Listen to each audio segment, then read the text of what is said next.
Hello and welcome to Let's Learn English. In this lesson, you will learn this idiom.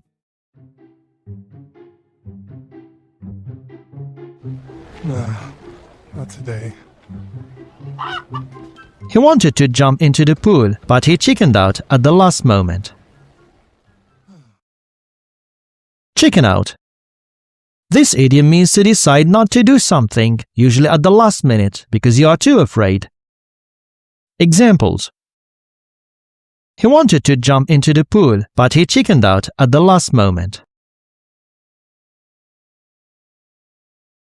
We planned to explore the dark cave, but we chickened out. She was going to give a presentation, but she chickened out.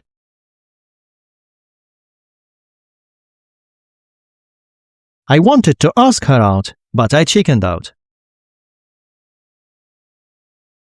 If you have any other examples, write them in the comments below. See you in the next lesson. Thanks for watching.